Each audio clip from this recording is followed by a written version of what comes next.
Okay, looks like people are coming on. Heidi ho. Heidi ho, everybody.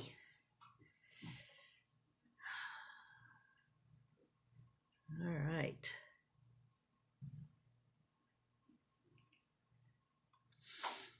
Hey, Marianne, Christopher, Paula, how you guys doing? I hope good. We have had some internet issues here at the house this morning, so I'm hoping that we have a good broadcast. But if something happens, you'll know why. So, um, Chris Anderson in the House of Hens. That's good, Marianne. Okay, well, what I'm going to be doing today is a necklace comprised of a bunch of different links. I'm going to push the camera down here. Now, you know I'm just a one-person operation here with just my cell phone, so it's not the best, but it's all I got. Okay, so what I'm doing is this necklace, and this I made out of fine silver. Hey, Carol. Hi, Paula. And I've got a couple of different styles of links. I'm sure there's tons of other ones that you can use, but these are the ones that I use most frequently. I like doing my little spirals and just my simple hammered links. I call them hammered links. They're just jump rings that I've made, like in a large size, and soldered them together and then hammer them. And I use them for a variety of different applications, like my favorite earrings that I have on right here. Lightweight and sparkly and lots of fun. Hey, Mary. Hi, Julie. All right. So I didn't finish this one yet because I just figured I'd make my hook while we're on here live, and I've got these other little links that I call bow ties, and it's just I'll show you how to do that. I like to do everything individually, so that way you could link them all together, and solder them together, but I like to make them independent so I can use them for different applications. So anyway, so what I'm using, I am using 14 gauge fine silver wire. I probably would have used 16 if I had it, but I don't have any on hand, so I used 14. But actually, this is a really nice weight chain if you're just using it as a necklace. But if you wanted to save save a little bit of money, you could probably do it in 16 gauge as well. So the only thing I used 18 gauge for the connecting jump rings, and we'll cover all of that stuff. All right. So, hey, Gwen. Yeah, there's so many different kinds of chains that you can make. I've made them where they you solder one link into the other link and so on and so on. But I like these two because there's lots of variety that you can do with them. You could even add some lampwork beads or something interesting in between the links if you wanted to do that. So lots of possibilities with a necklace like this, or a chain like this. All right, so what I'm using as far as tools, I'm going to be using a large round nose plier. I have 2 pairs of flat nose pliers, round nose, chain nose, the standard, and a flush cutter. I've got a file, flat file. I think this is a number 4, but I don't think that matters one bit for what we're doing here. And then my soldering setup. I am working on I don't know what kind of board this is. It reminds me of vermiculite, like a compressed, I don't know. I don't know, it's nice. This other one is pretty grody, and when I use flux, it kind of messes up the board. I mean, it's necessary in projects, you know, that you need flux in. But since I'm working with fine silver, I want to just use something that's pretty clean. So this, I don't use any flux on this one. So if I solder these little fine silvers on this cruddy board right here, I will usually pick up some of the board with me when I go to pick these up. So it's best if you just have something kind of clean and smooth that you can work with the fine silver on. Susan, you're asking me how many feet of silver does the necklace take? I have no idea. I just generally work off of a spool or a coil of wire. I probably used a couple of feet, maybe more. I wish I could tell you that, but I can tell you that my little bow ties here, I used 3 inches of wire for each one. So, you know, if you want to do the math, you could kind of figure that out. But I would say probably at least 3 feet. I'm not good about measuring that stuff beforehand. I just kind of roll. So, okay. So what I did earlier was I made a coil of jump rings, and I'm not really sure what these are, maybe 14 millimeter, something like that. I just made a coil of them, and then I cut them with my jeweler's saw and did that ahead of time. So I didn't have to do that now because my sawing skills pretty much suck, and I'd rather not you see them. But they are cut, and I'll be using those, and I'll make the dog bones, not dog bones, bow ties for you. You could call them dog bones, I guess. And then we'll make the spiral. I'll make that for you too, so you see how I do that. It's just kind of, there's no rhyme or reason to the way I do things. I just kind of do them. So if you like that style, we'll get along just fine. So I'm going to put this to the side, and let's see here. And I've got a handout for you at the end of the demo, as I usually do, that has some pictures, but really following along with the demo is always your best bet, because even though the instructions aren't bad, they're not quite as thorough as what I present in the demo. So I'm going to start with my 14 gauge wire, and just kind of straighten it out a little bit with my fingers. And where's my ruler? I've got my grandkid here, so things disappear right before my eyes even. Hang on a second. Well, I've got my ruler right here on my table, on my mat. So I'm just basically going to cut 3 inches. Where'd my Sharpie go? Okay, Sharpie. All right, so let's go here, and I'm going to cut a Sharpie. I need a new Sharpie, I think. I'm going to flush cut at 3 inches. Make sure both of the ends are flush. And you always have to cut off this little point before you go to the next one, because that's what happens.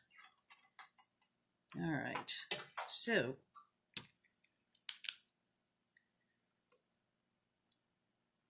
it doesn't have to be precise. I mean, you can make it, some of them I made it 2.5 inches. They're just a tad smaller.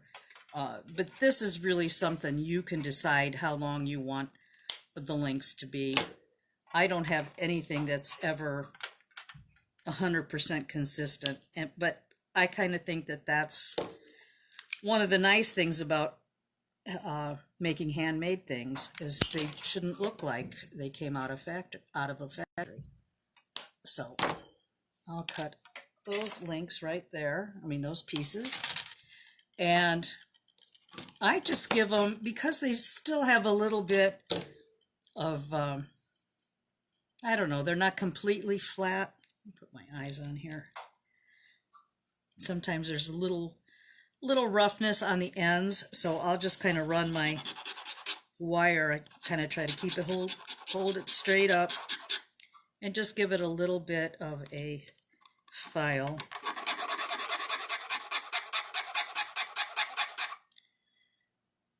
Just so that I can get as flush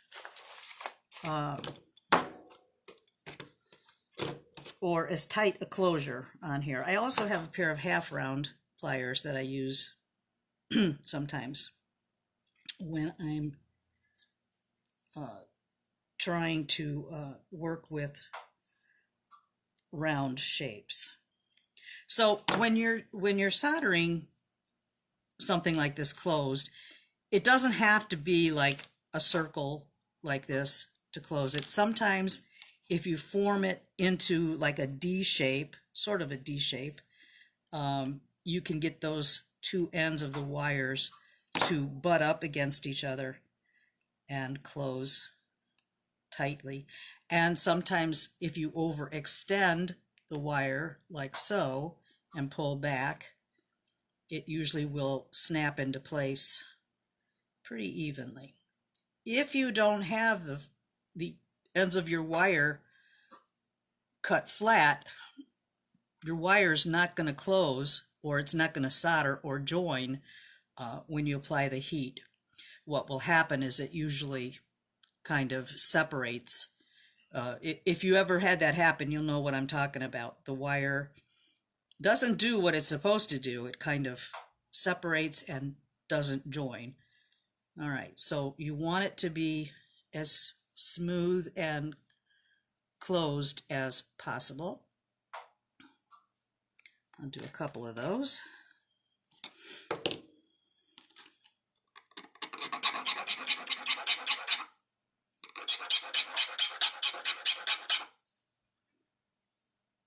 This is not an exact science.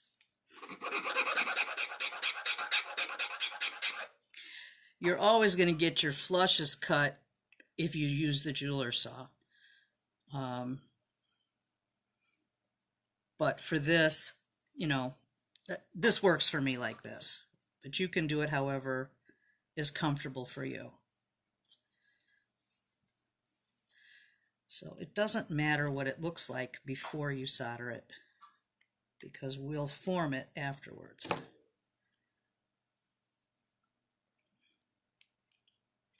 And then I'm going to do one more, and then I'll look for any comments or questions. And then we'll proceed.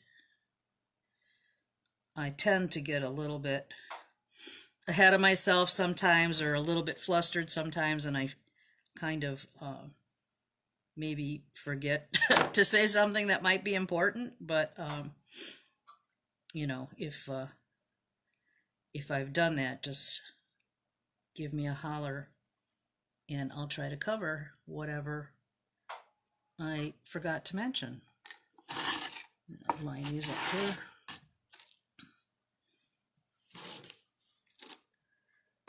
You could use the miter vise too, if you really want to make sure that your ends are flush.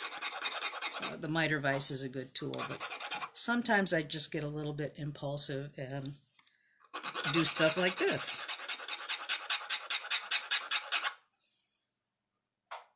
Okay.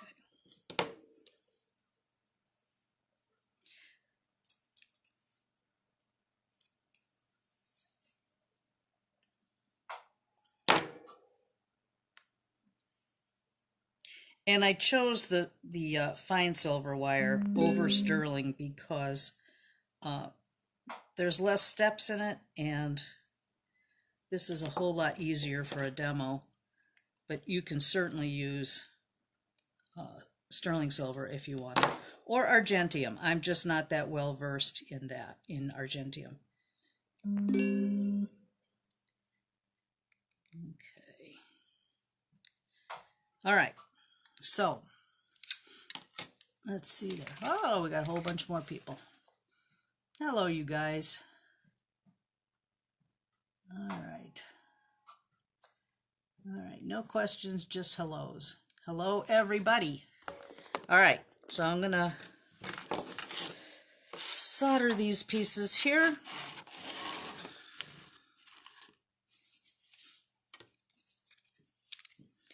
And I always put the split end, the joined end, in front of me so I know where it's located.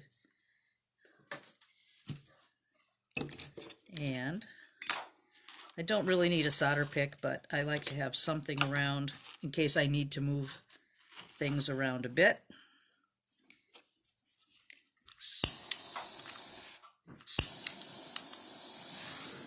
All right, so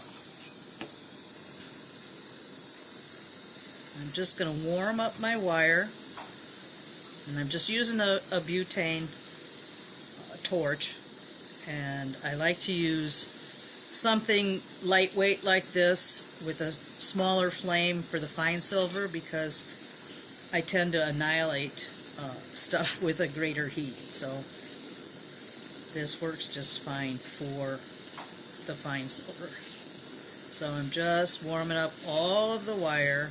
Should change hands here.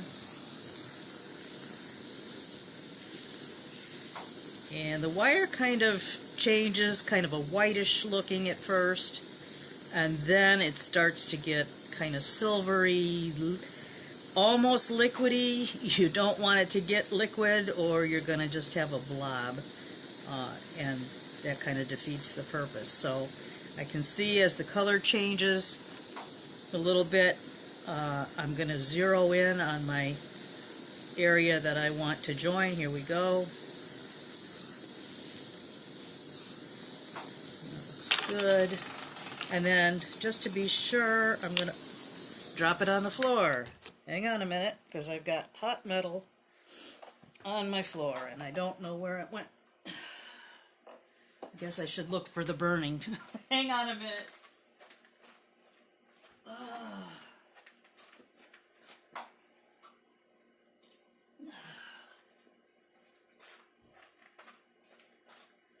Well, that didn't go well. Now I have burned linoleum on my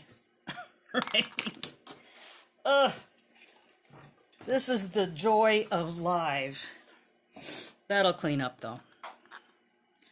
That will, oh, it's coming off right now. Good. Oops. Okay.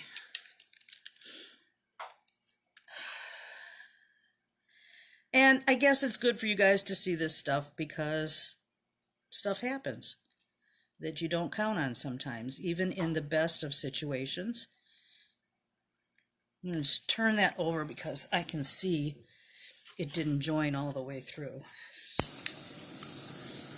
So we'll do that again right here.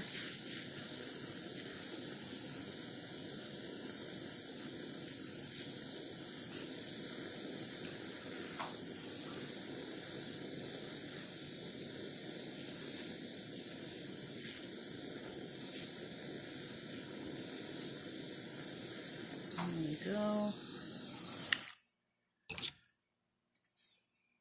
Better. All right, I quenched that.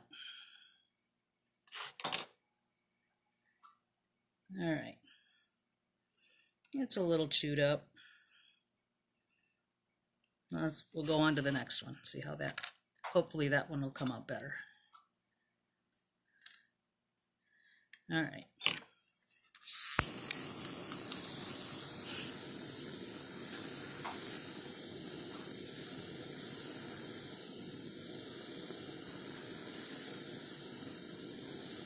Circulate that heat. Keep the heat even all over.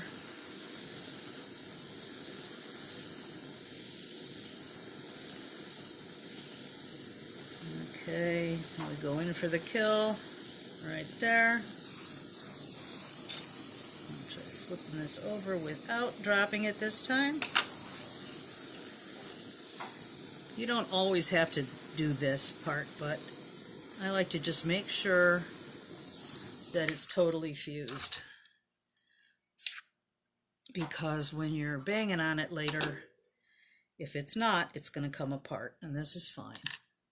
And one more to go.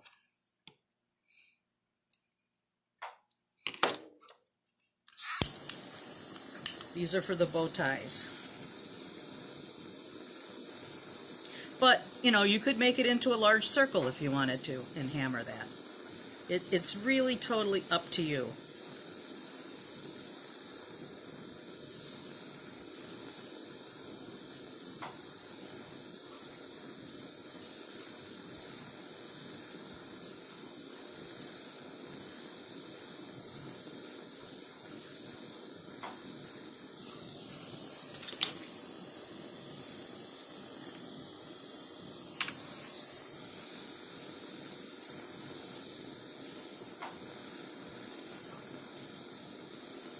If the wire was a little bit thinner, I probably wouldn't need to turn it over. Or maybe if I was a better solderer or joiner, whatever you want to call it, that would be okay too. All right, so I've got those three.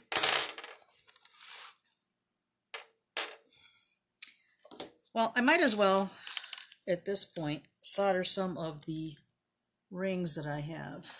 Let's see here. All right. Yeah, Dawn, it left a little mark on the floor, but the silver itself is fine. This floor is pretty much toast anyway. All right. Okay, so like I had said earlier, I had cut some jump rings, some large ones. This is 14 gauge wire. They're pretty flush because I cut them with the jeweler saw, so they should be just fine. And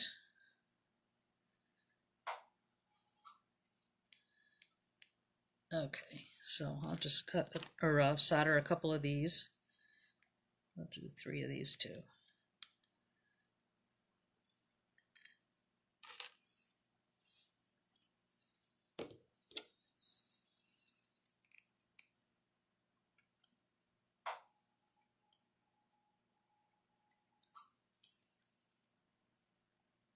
Okay.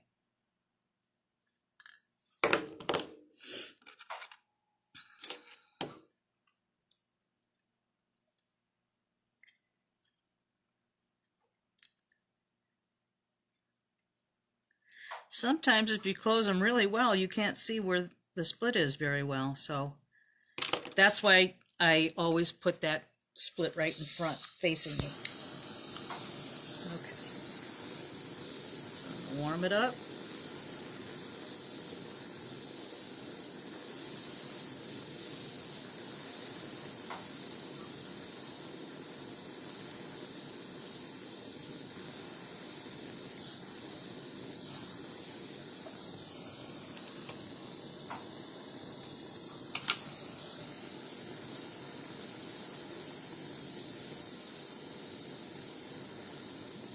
Yeah, fine silver is just really nice to work with.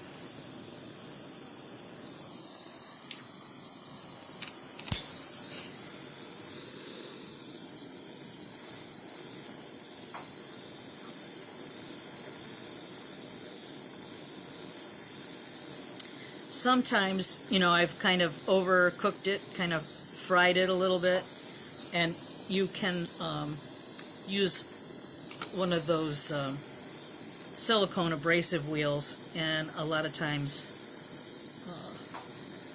kind of just smooth that off and keep it from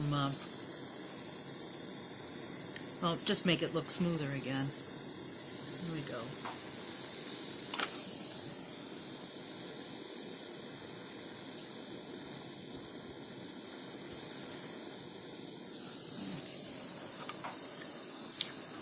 You just have to know when to stop, otherwise, like I said before, you'll have a silver puddle.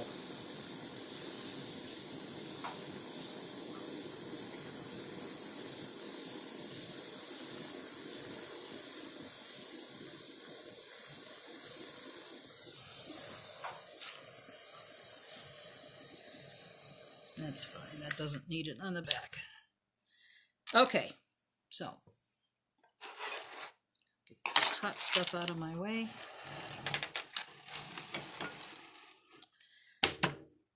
Forgot my ring mandrel. There we go.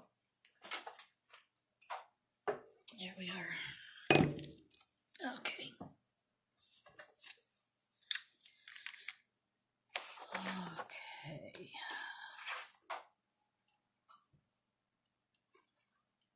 All right. Okay. So for the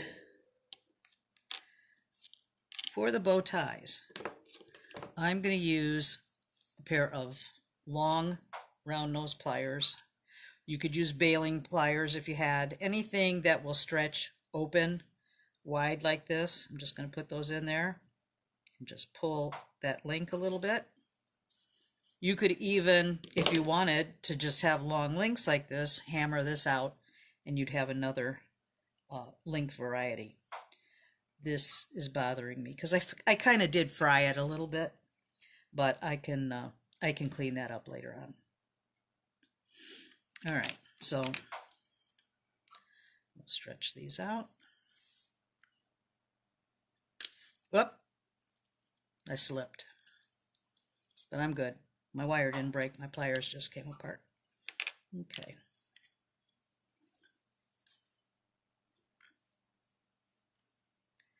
I should have baling pliers out here. That probably would have been smarter. These are a little bit wonky. I don't have any with me. Try this other pair. These are a little better. Those other ones I think are sprung. I think the something about them. Something about these that are kind of, I think they could be shot for that. I don't know. I can't problem solve that kind of stuff. All right. So now what I did was I put a bezel mandrel in a vise right here. I just happened to have one of these, so I was using this. And what I did was I would take one of these oblong links like this and put it down into the ring mandrel like this and kind of squeeze that a little bit, and then take my pliers and give this a twist.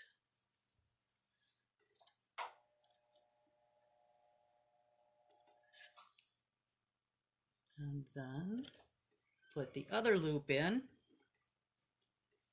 like that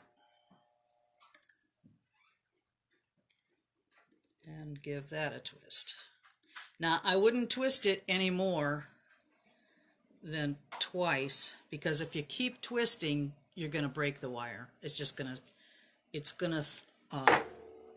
just get too stressed and break. And then I kind of push my ring down on my bezel mandrel to straighten out the loop, round out the loop, I should say, just like that.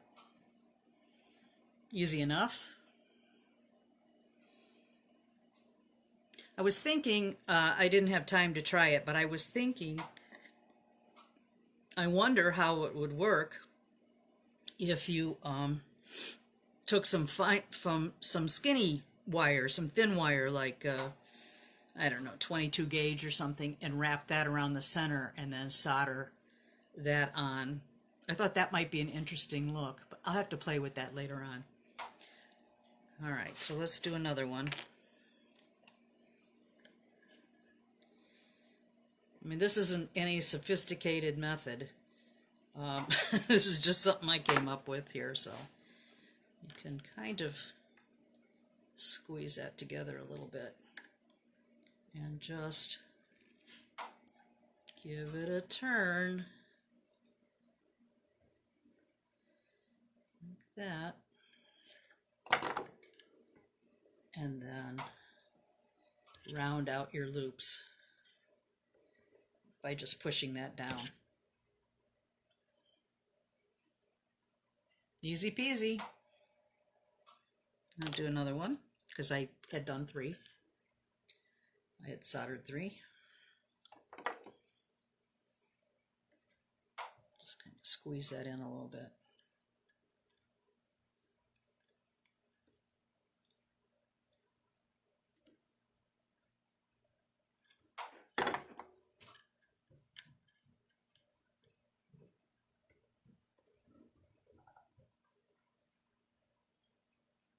And to me, it doesn't matter if the loops are exactly the same size. I mean, they're pretty close.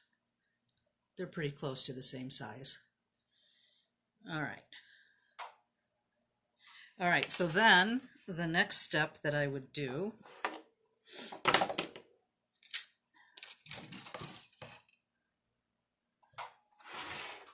is I will take my bench block and chasing hammer.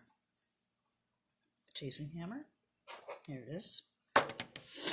And I'm going to pound, or texture, I should say, that'd be more appropriate, the loops, but I'm going to stay off of the twisted area. So I'm going to hang that off the end of my bench block here.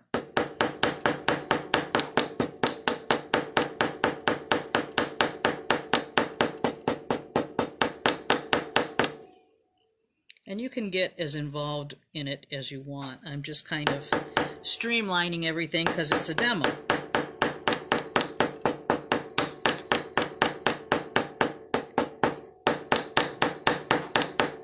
And you only have to hammer one side, because if you try to hammer the other side, it kind of cancels out the first side that you hammered.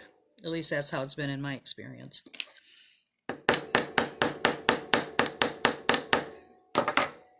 All right. And then after I make all my components, then I will tumble everything before I put them in, or before I connect everything. Just so, it's just easier to do it that way, in my opinion.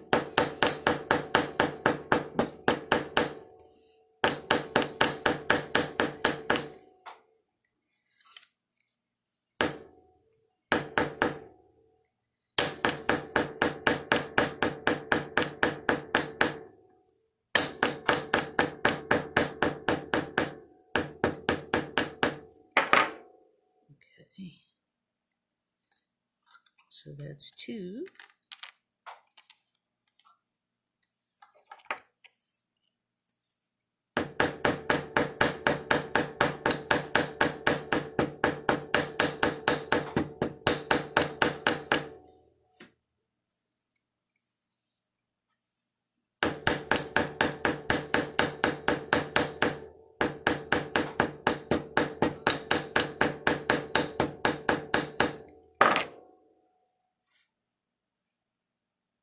Oh, I broke this one. Okay, well, this is going to be a loser. I could try to solder that, though. I could actually solder that little join there. Okay, I'll just put that to the side because I can do that later. All right, then for my round ones, I usually will take a popsicle stick and hold on to the wire so I don't smash my fingers, and just give that some texture.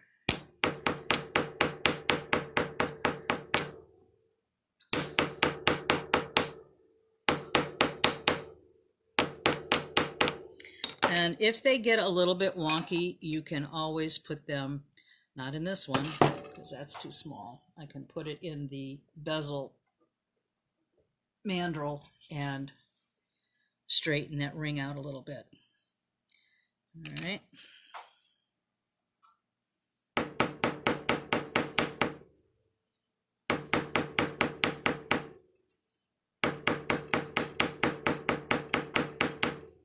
These hammered rings are so easy to do, and I don't know, I really like them, and the way that they're textured, it picks up the light and makes them sparkle, especially when they're out of the tumbler.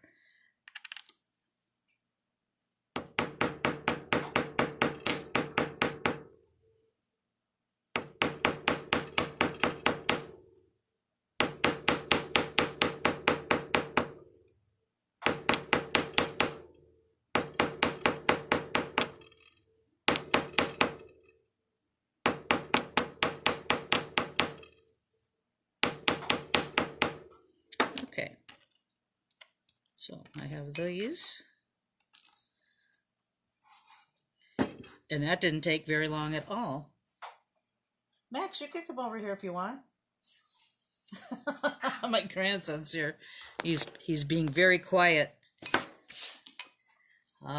Okay, let's see here. Hey, Grace. Okay.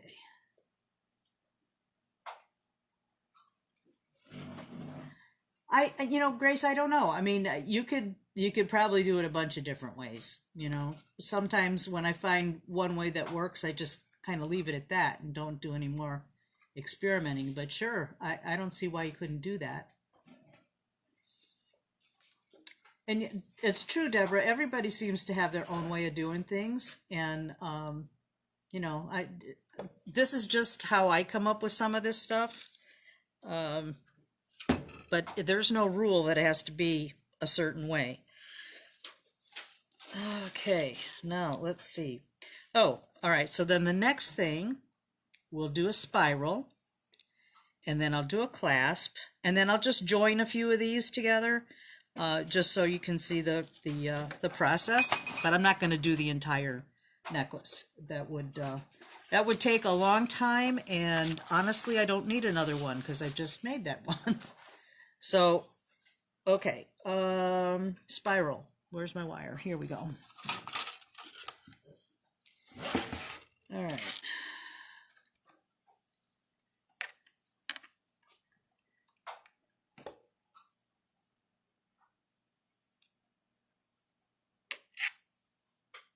Oh, the pink eraser's an idea too, Wendy. That sounds good. All right, to make a spiral, it's just a free-form spiral. I'm going to just flush cut the end of my wire here. And I'm going to start off with, let's come over here. I'm going to start off with, this is my 14 gauge wire, and I'm going to start off with a small pair of round nose pliers, and I'm going to make the smallest loop that I can with the round nose.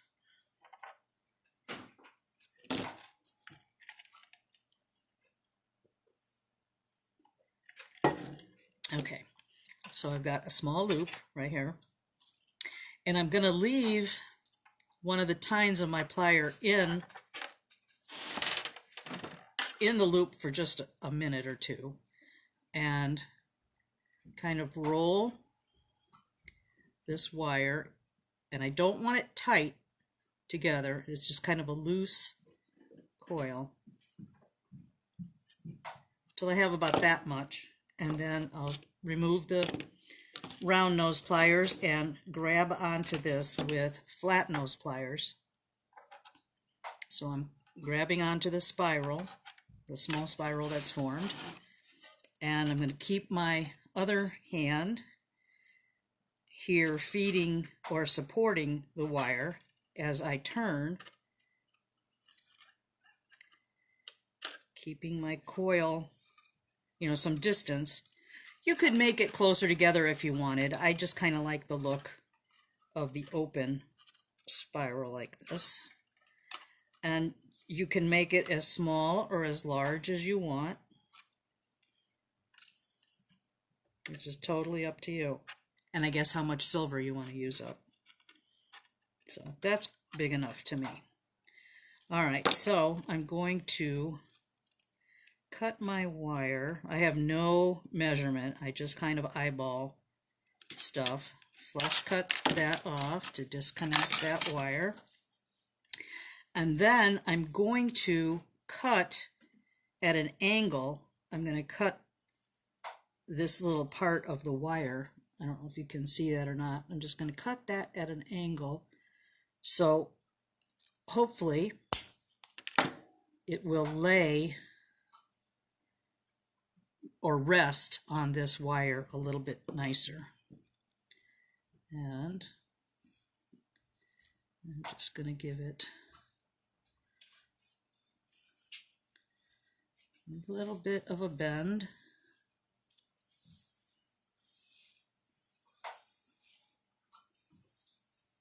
So that it sits, it sits on the wire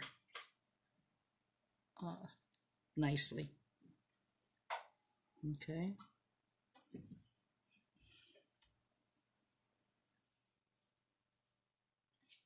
So then I'm going to solder or join this, or fuse, I should say. Define my words. Actually, I'm going to file this little end just a tiny bit.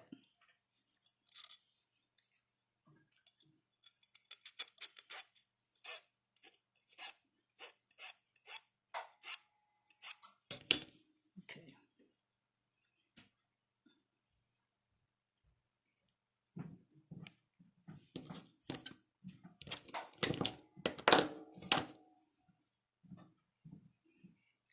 And then it rests, make sure that it's resting on the wire, and then I'm going to fuse this.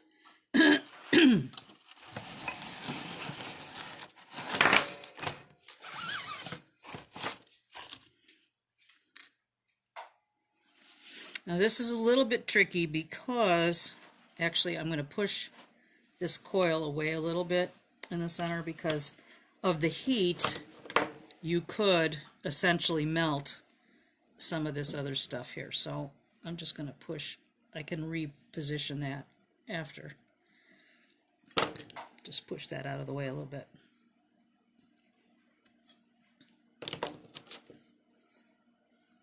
Yes?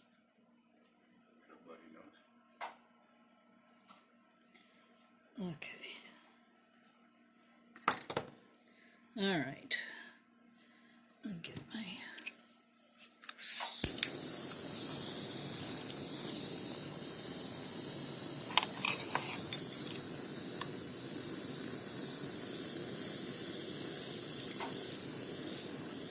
I'm going to warm up the whole piece, but I really want to keep my focus on where I want to attach.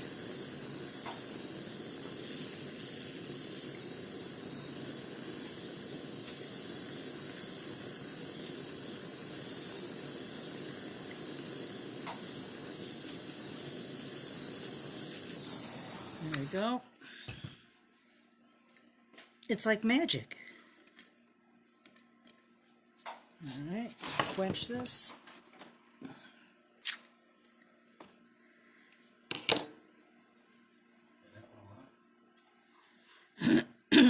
Okay, so then I can push this back over here a little bit. And at this point, you know, if it needs to be filed a little bit or whatever, refined a little bit, you could do it at this point. This one's not too bad. And then I will hammer or texture this one as well. And that will harden it a little bit.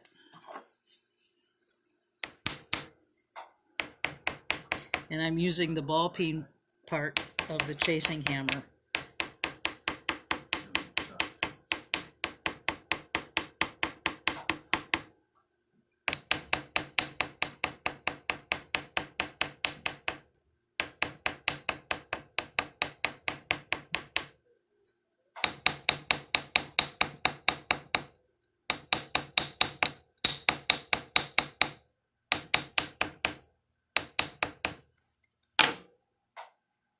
Okay.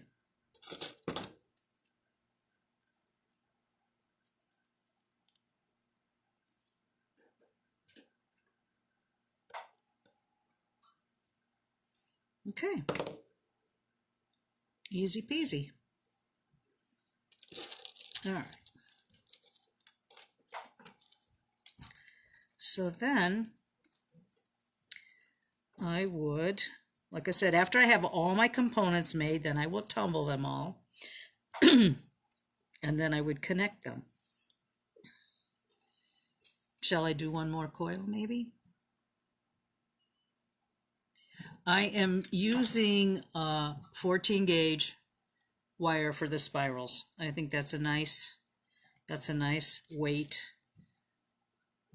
of wire. And you know, I had said earlier that I probably would have made this out of 16 gauge if I had any, but I didn't have any right now, so 14 it is. And actually I'm quite happy with the 14. All right, so I'm going to use the small round nose pliers and make a small loop, and then keep the tine of the plier in the loop.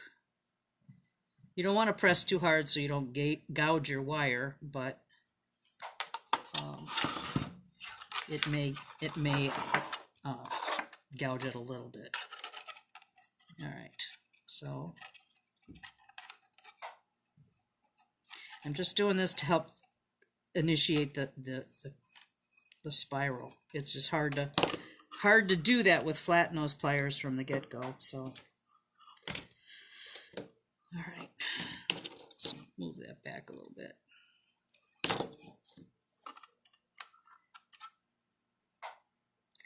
This one I'll make a little bit smaller.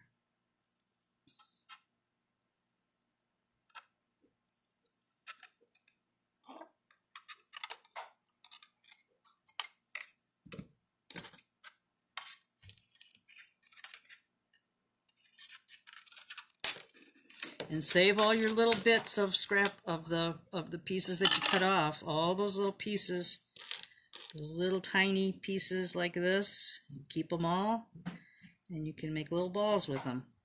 So they're very handy to have. All right, so now I'm going to, on the inside of that wire, I'm going to give it a little cut at an angle.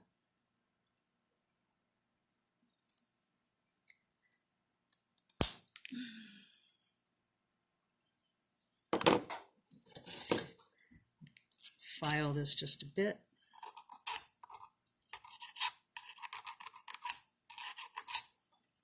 Just enough so that angle will fit down onto the long pliers.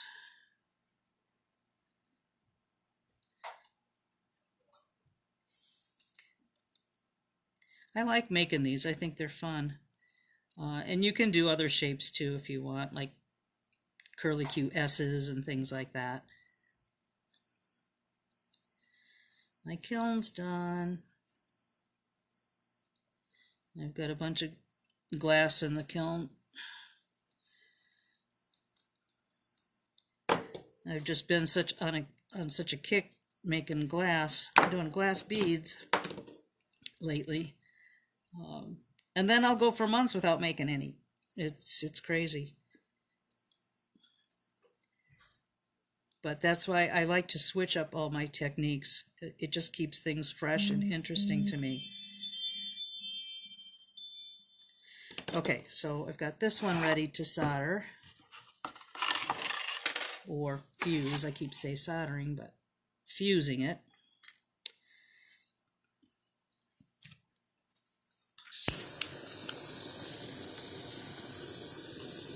Warm it all up.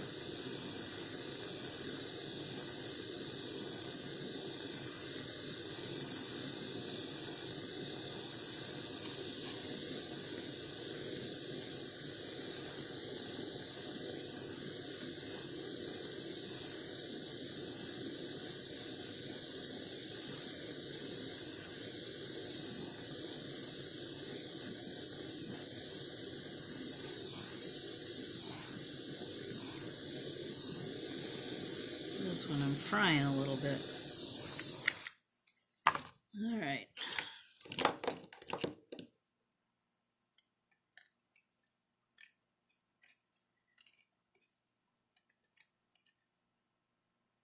Oh, that's fused. All right. Let's double check it.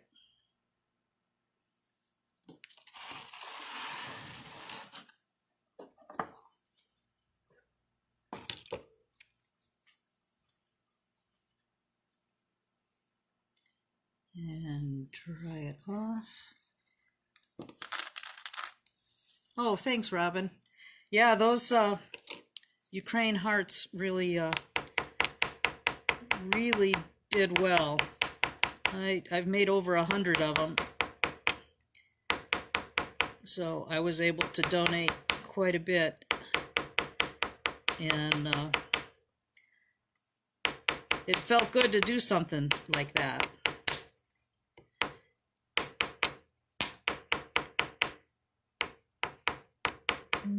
Some way to contribute. All right. I should be using chain nose in there, not round nose. All right. And I would probably file this a little bit because it looks a little bit raggedy.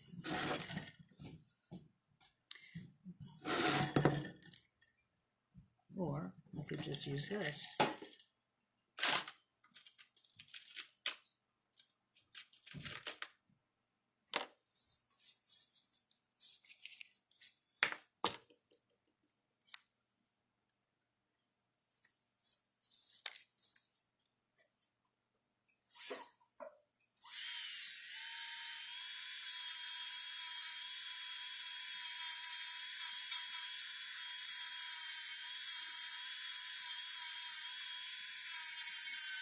Between that and tumbling, it will make it look way better. That didn't take much. All right, so let's make a hook. And for that, I'm going to use about, I'd say about 2.5 inches of my 14 gauge wire. Snip off this end.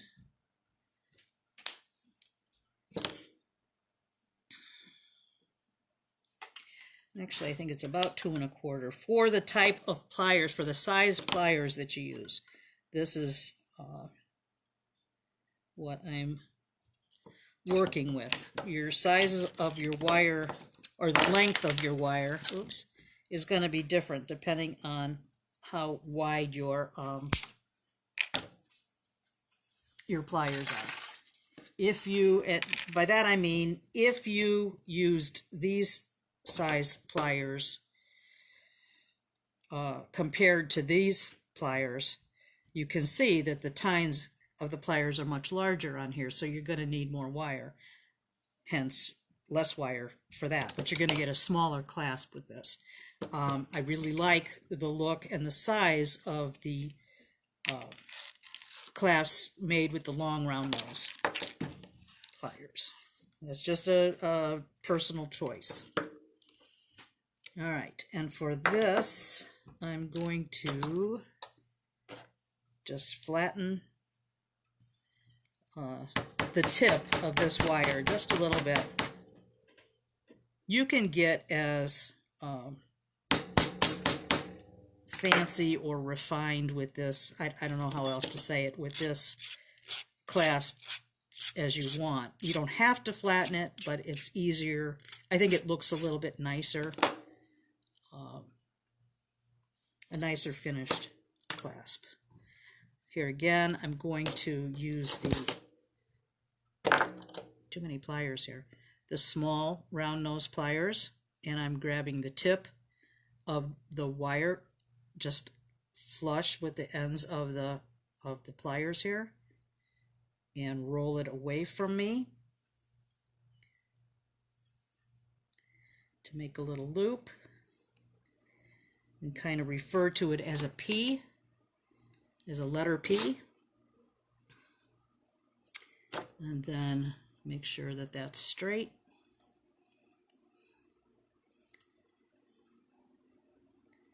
Have that tucked up right against the wire. So you have a nice little P right there. Okay, then I'm going to take my large round nose pliers and I'm going to put the P all the way to the back of the pliers at the largest point. And then I'm going to take my thumb and push the wire up and over to touch the P. Touch the back of the P and then pull that out. And so now I have like a little shepherd's hook. Okay. And then I'm going to take the end of this wire. I'm going to file this too.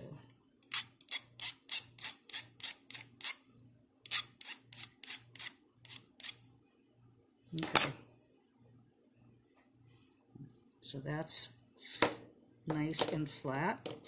And then I'm going to take and put the shepherd's hook upside down and all the way to the back of the plier, and then roll my pliers. You have to kind of do it in 2 stages here.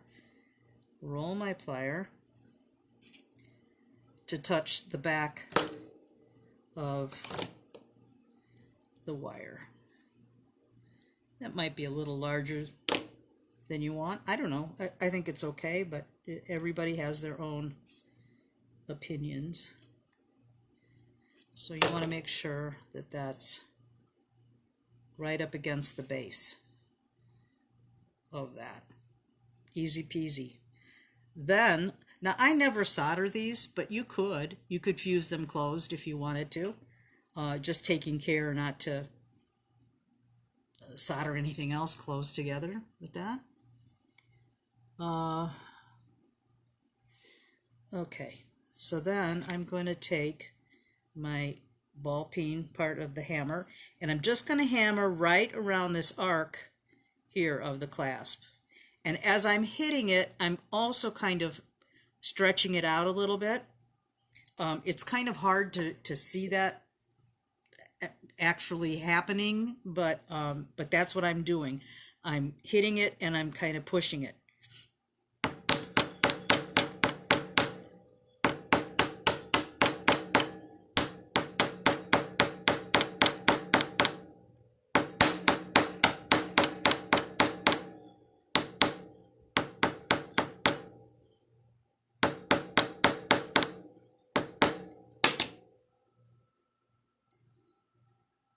Okay, so that's the clasp that I'm going to use for this. I've used these clasps for so many different types of things that I've made. I really like them, and I've never had any issue with them. All right, so when I assemble this, I happen to have a bunch of jump rings already cut. These are 5.5s. I use 4mm and, well, I guess my favorite sizes, most used sizes, are 3mm, 4mm, and 5.5mm. When I do these earrings, I also do a bracelet like this as well. Yeah, excuse me. And I use the 5.5s. I just think it's a good size.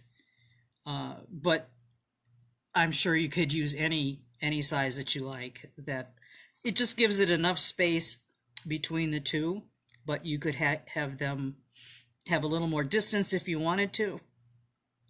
But this is like a 5.5 here, a 4, and then I've got a 3 hooked up to my ear wire.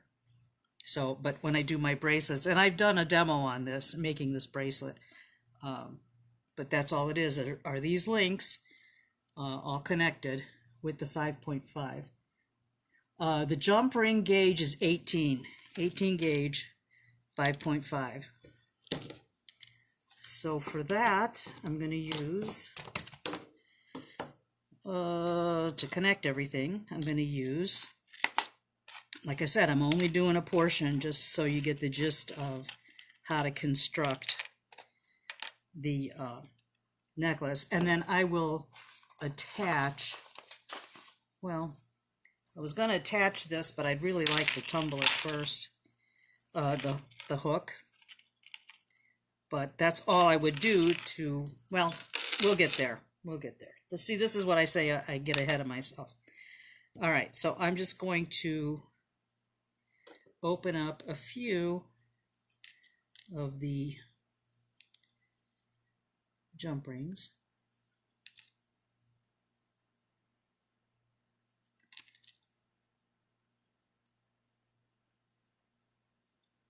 It's easier, just like when you're doing chainmail, it's easier to just open up a bunch of rings in the very beginning, so that way you're not stopping all the time to open up jump rings.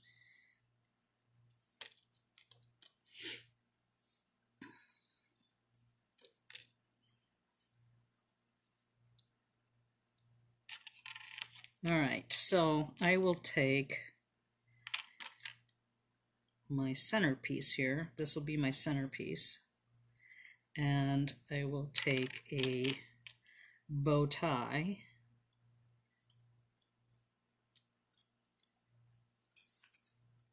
And make sure that you're putting the hammered size on both of them. You know, that you're putting them on correctly so that they both are hammered, or they're all hammered on the top. I've done that before where you're connecting things and not really paying attention, and then you look back and it's like, oh, these are upside down. So, and I do them in twos. I always separate or connect with two. And you can make it symmetrical if you want, or you can just make it any which way you want.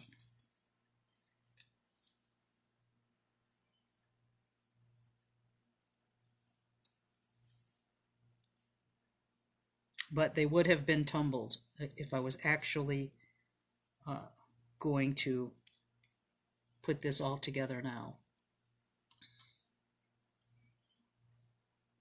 Because you don't want things to get tangled in the tumbler.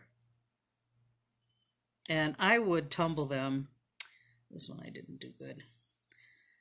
Sometimes you end up distorting your jump rings and there's no going back. At least not that I've found. It's better to just start with a new one.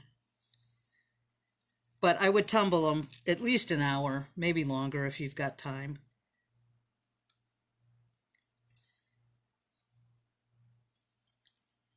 Make sure that you close your jump rings nice and tightly. And when you, if you don't know, you just, when you open a jump ring, you're always using two flat nose pliers, and you give the jump ring a little twist. You don't want to twist it so much that you distort it, but you need to give it a little twist. And then when you close it, you twist it back, but you're also applying sort of an inward pressure so that they meet, and you give them a little wiggle. And just like before when I was saying about making these large rings or closing them, sometimes you have to go over the jump ring a little bit and then pull it back for it to snap into place.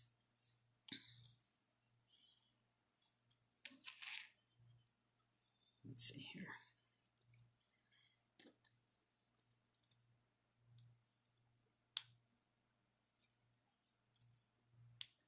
But if you close your jump rings securely, you're not going to lose them.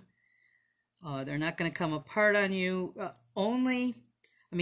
Some people like to solder their things closed like this.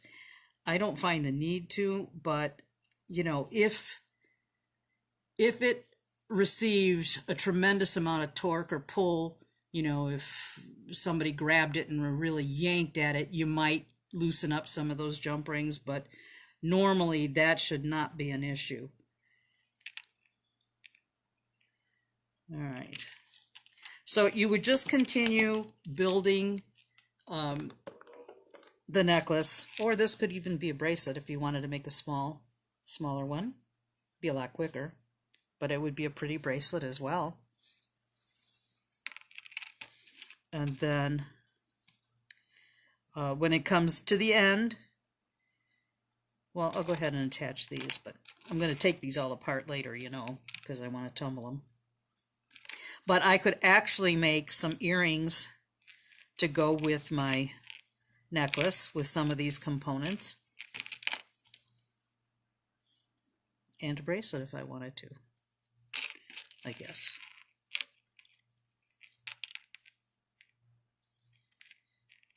All right. So then what I would do when it comes to the end, I would attach my clasp.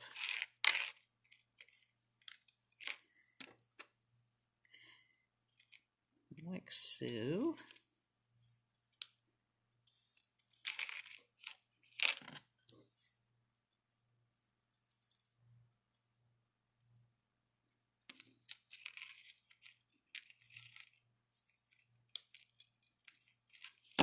And then I would end the other part of the necklace with one of the rings. Excuse me just a minute here. It's not a demo without a phone call. Okay, so I would end it like that with the hook on the one end and then the ring on the other end as your closure. The only thing is you just want to make sure that this is squeezed in tight enough that nothing's going to slip out.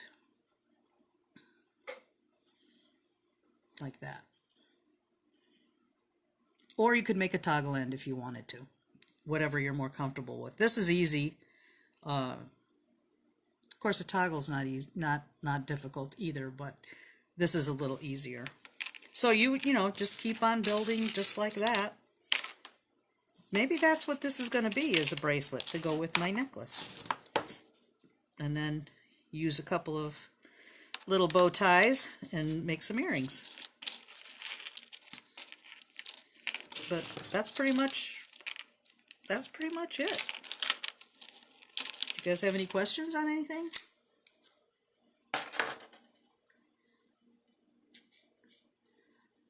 Deborah says she's just starting to use the tumbler on her silver stuff. Yeah, the tumbler's great. I use mine all the time.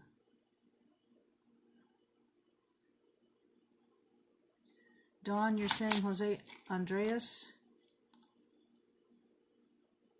His is on his way set up. I'm not sure what that I follow. Is this in regards to the Ukraine, Dawn? I don't know. Okay. Okay. Anything else? I think I covered the other questions. All right. Yeah, I think it's way fun. You know, it's a easy project. It takes a little bit of time, but it's not too labor intensive really. But like I said, you could put some lampwork beads in between or some other little decoration if you wanted to do that as well. Or just leave it just plain silver. Silver never goes out of style. It just never does. It goes with everything. It's always good. No matter what you wear, you can always wear silver with it. You can dress it up. You can play it down. You know, it's totally whatever you want to do with it. So easy and elegant. So, all right. Yeah, the 14 gauge it's actually a very nice gauge to work with.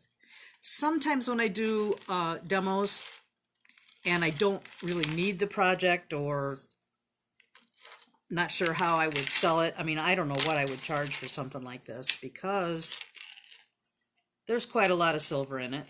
Um, I have a hard time pricing stuff. I really do. But anyway, a lot of times I'll use like copper or a thinner metal when I'm working with demo stuff, just to save a little bit on the cost. Um,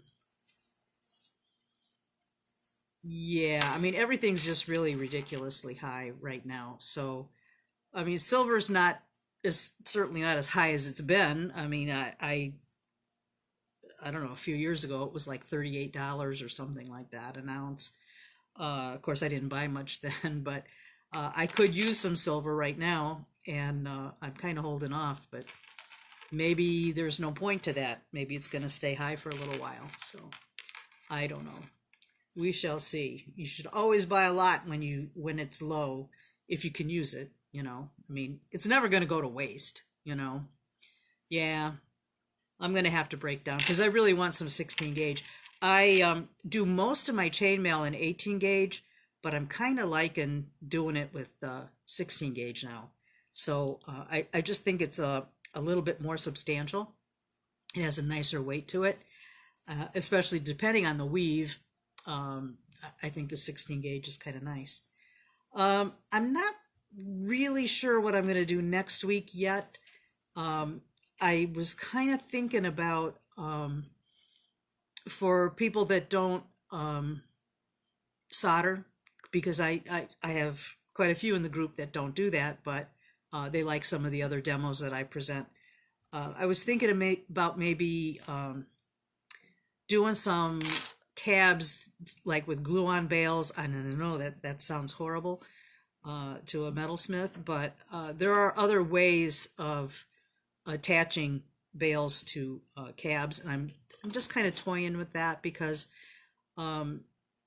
several of the Ukraine hearts that people bought, you know, they just wanted to hang it on a chain. They didn't want any fancy beadwork or silver work around it. So I was thinking about maybe kind of just going over the steps of that, but that's really not a very long demo, but maybe I can work something else into that.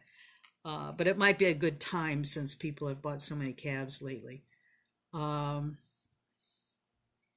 Yes, I remember, Dawn, when I first started buying silver, it was about $7 an ounce.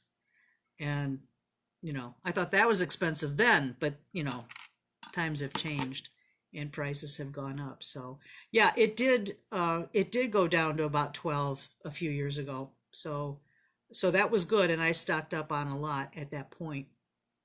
But it seems like, especially if you're doing chainmail, you go through the wire like crazy. So um, I don't know. We shall see what I do next week. I'll let you guys know. But I thought this was kind of a fun project, and if you make a chain like this, post it in the group. I know Chris Anderson did a chain that he posted in our group last week, and it's very cool. If you haven't watched the video, please watch it.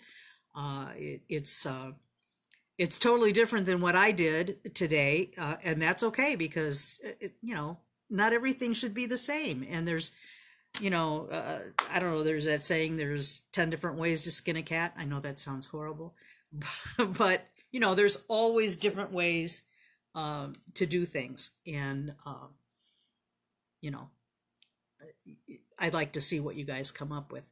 Also, I just wanted to touch on the design challenge that we're doing. I still have a few spots open if anybody wants to do it. I mean, I have enough to run the challenge. Don't feel obligated, but you know, when I first advertised it, over 50 people said that they wanted to do it. And then I started to panic because I thought, oh my God, I got to make 50 kits or 50 plus kits. And, you know, it's going to take a lot of time and blah, blah, blah. And so I limited it to 25. And I thought, well, we'll just have a drawing with numbers. So that way it's as fair as I can figure. And then, you know, I'll pick 25 numbers. I have Max pick it because he's going to be here this weekend. And he can draw the numbers, and whoever, you know, gets drawn, they're in. But if we only have 25 people, there's no point, there's no need for a drawing. Whoever signed up will be in. The drawing's only needed if there's more than 25. And we're very close to that already. So, you know, that's totally whatever you guys want to do. But my point to that was, you know, there's 10 different elements that are included in the kit, and each participant will add one element of their choosing to form whatever they want to make with that. And my point was, you give 10 people a little box of beads, and they're gonna of the same thing, and they're gonna come up with 10 entirely different ways to use those. And it's just really fun to see what people come up with. So that's kind of exciting to me to do the project. So once we've got the names drawn, I will send out a notice to send in your $10 for the postage and the kit, and then I'll start mailing them out, and then we'll set a date for when the things have to be in by, which I hadn't really given too much thought to that yet. So I think that about does it for this week. So unless you guys have any other questions, I'm gonna shove off and go find something to do with my grandson, and then make dinner, darn it. But anyway, thanks for being with me. I always enjoy your company. I hope you learned a little bit of something, and that you'll post your projects if you do anything like this. Okay? So until next week, see you guys later. Bye-bye.